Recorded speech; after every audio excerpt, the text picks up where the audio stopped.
You know that image we all have in our heads of a product launch?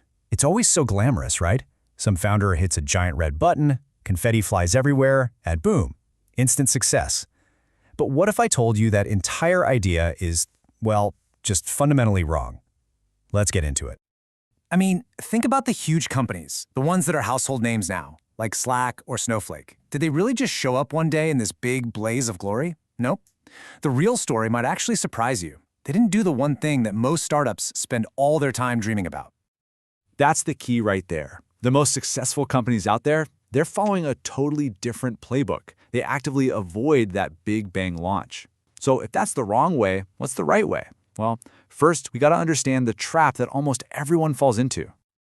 People call it the linear launch model, and honestly, it's a recipe for disaster.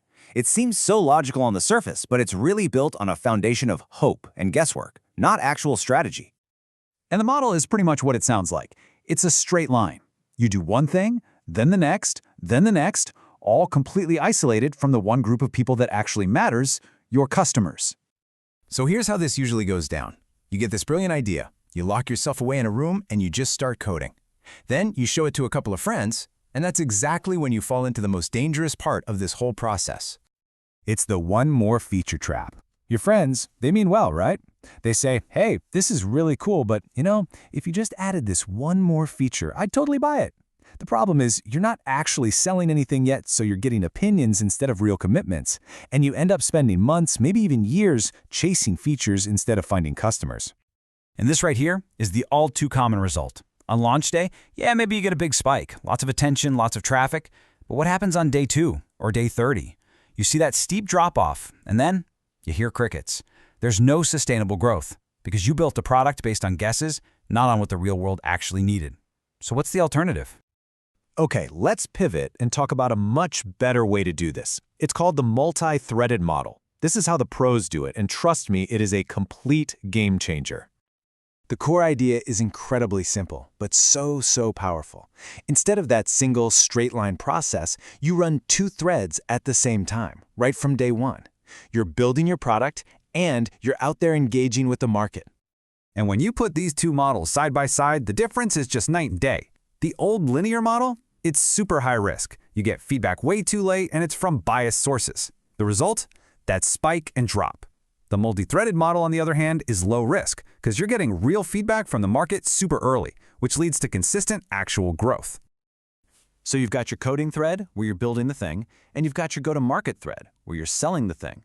But, and this is crucial, they aren't separate. They constantly feed each other. The conversations you're having with real customers directly tell you what you should be building next. It creates this amazing feedback loop. Okay, so that's the what. Now let's talk about the how. This multi-threaded approach really breaks down into 3 key stages, a journey that takes you from a simple idea all the way to scaling up. All right, first up, let's start at the very beginning with the first principle. So in this first stage, your only goal is to get your first 10 paying customers. Not 100, not 1,000, just 10. Why? Because it forces you to prove your idea in the real world with real money. During this phase, your go-to-market work is all about validation. You have to figure out, who exactly are you building this for? Is their problem actually urgent or just a nice-to-have? Can you even pitch your solution in a way that makes sense? And here's the most important part. You have to ask for money. It's the ultimate test to see if someone is serious or just being polite. Okay, so you did it. You validated your idea, you've got those first 10 customers, and they're paying you. That is huge.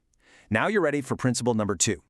Now the game completely changes. It's not about just getting any customer anymore. Now it's about figuring out how you got them and how you can do it again and again and again. It's all about building a repeatable machine. So what you do is you look closely at those first 10 customers and you define your ideal customer profile. From there, you build your core messaging. Think of it as your company's manifesto that speaks directly to them. Then you launch what's called your first Broadway show. It's a consistent set of sales and marketing plays that reliably brings that message to your ideal customer. And once you've built that consistency engine, you've got something that works. Now it's time to pour some fuel on the fire. And this is the really exciting part. Principle number 3. This is where you go big. You've proven the model. You have predictable revenue coming in.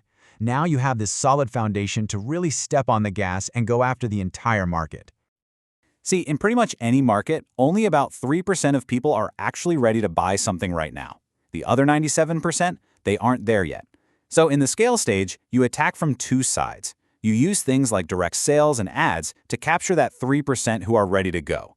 At the same time, you use content and education and thought leadership to warm up the other 97% so when they are ready, you're the only one they'll think of.